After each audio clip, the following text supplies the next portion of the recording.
can you give us a little background on you, your age, name, area of focus? Yeah, background info. Well, first of all, my name is Jacoby Robinson. Um, I'm a biology major, probably going into PA school. Um, but background information, I'm from Abilene, Kansas, which is I think it's the fourth by per like 100 people. It's the fourth widest town in Kansas. Um, so I mean that's just kind of like where I've lived and very rural community. I mean it's not like an awful place to live. It's not the best, for someone in my situation.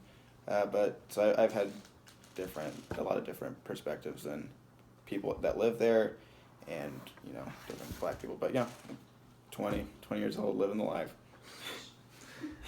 Are there any special ways your cultural background has affected your educational experience?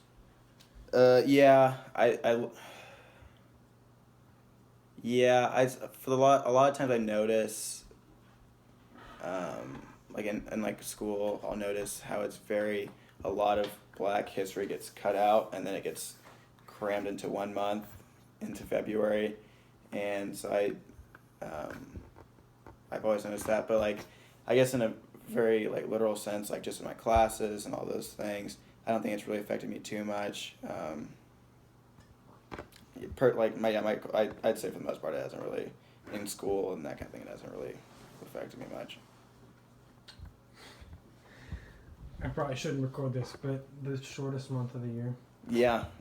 I've never liked Black History Month. It's like always been something like, not, I wouldn't say never, but I'd say definitely early high school I really hated Black History Month, just because for the most part the only thing people know about Black history is peanut butter, Martin Luther King, Rosa Parks, and like maybe they'll know about Selma, or maybe they'll know the bus boycotts or those kind of things. But for the most part, I don't like it just because it's very easy to just cram it all in, and then since there's so much that gets crammed in, the only thing that really sticks out are the main points, and so a lot of it just gets lost. So I hate Black History Month. It really bothers me. But and then it's 28 days, of course. So 3 days less, 2 days less than most other months. Sometimes you get a week during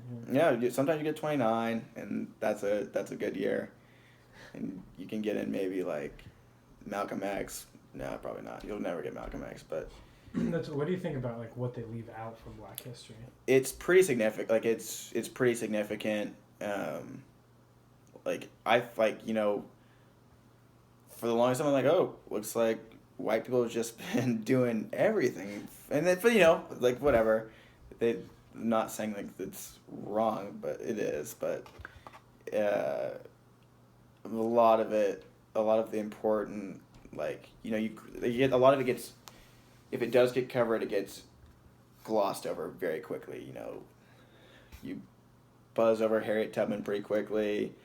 You don't really learn the specifics of those events, and I'm not sure why. I mean, I know like there's obvious reasons that the people who write these textbooks and who are dictating the curriculum are for the most part white, but whatever they do incorporate is just very vague and not a lot of specific detail. You don't know a lot of the major landmark times of Black history well, like you would know the rest of American history. So do you think parts of history, like saying that states' rights was the reason for the Civil War, not slavery? Right. Yeah. So, right. And different things like that play into the continuing. Yeah. Definitely. It's things like. It's things like that, and it's a lot of kind of softening. America has a very strong propensity to do this, to just soften the negative things they did, like, oh, the Trail of Tears, or the Japanese concentration or Japanese internment camp. They don't, a lot of it doesn't get, we don't, for example, like in Germany, they are hard on those kids about the Holocaust. Like those kids are kind of discredit, like they feel guilty almost by the time they finish, because they're like, fuck, like what did we do, like why do we do this, like they are very like intern that information into those kids. And Britain, they are very hard on them about, or they are covering great detail about imperialism and how they just pillaged all these cultures and destroyed all these cultures and invaded all these places. But here we talk about slavery in a soft context. We don't talk about how bad it actually was. Like slavery doesn't sound that bad the way we cover it in school. And so I think it's a lot of softening the blow a lot to about what we did. So that's probably the main problem. Mm-hmm. I guess with all that we've talked about, are there any kind of things that you would think would be important to touch on? And in what context? Just kind of with the overall, In like a what I've been asking Okay, you. If there's anything that you think that I haven't asked you about that you'd like to say something about? No, I mean I'd say for the most part I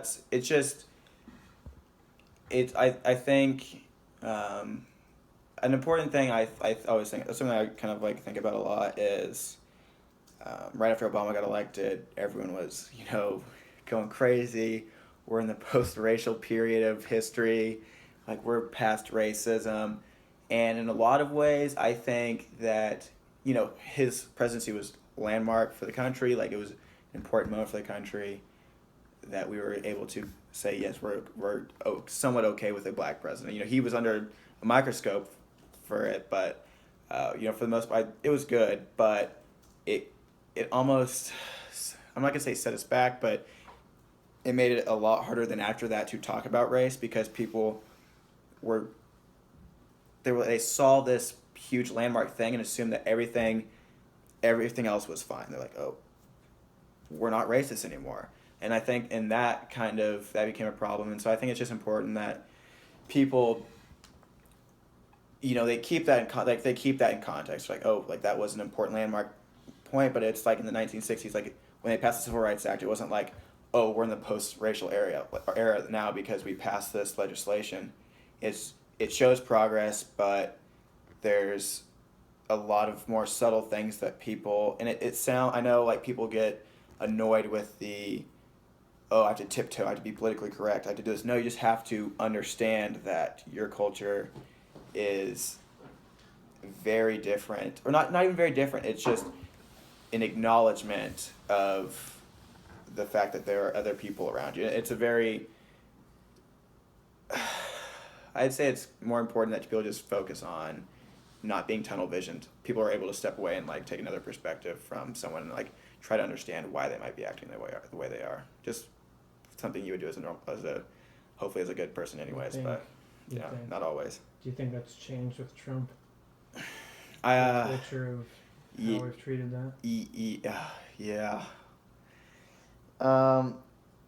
He is interesting because the fact that he's president you could look at it in a different variety of ways, but you could look at it in the terms of like a backlash to 8 years of a black president and kind of the tensions that built up during Obama's time. And then we're not doing that. Like, we're going back to the way we're going back. And a lot of the times I think the biggest issue I have with him is his idea of making America great again, because I don't think there's never been a better time to be on this planet, period, than now. I mean, to say make America great again, at any point of our history, we've been maybe world leaders, but we haven't been internally great. We didn't allow women to vote. Jim Crow laws, we just have suppressed a lot of people, and to say we want to go back to those times of suppression, to me, is a very ignorant and somewhat racist, just because it totally appropriates all of those awful times for this large section of people. It just totally wipes it off the board and says we want to go back and make this large sect of people dominant again. That's kind of, I think, the message that a lot of people kind of forget, is that, yeah, you know, at some points we've been leaders in the world, but we've had a very dark, shitty history that we oftentimes just like to brush aside. And his referring to that, the good times, is to me very, very ignorant. So you don't want to look back on the good times? Yeah, exactly. Like I don't want to have to leave town by sundown anymore. Like I want to be able to drink clean water, or, you know, just a variety of other things that didn't happen until, you know, the time my dad was born. Like when he was born, these things were still a problem. And so, yeah, that statement is the biggest problem I have with him. Among, you know, there's a lot of other reasons, but that's a big one.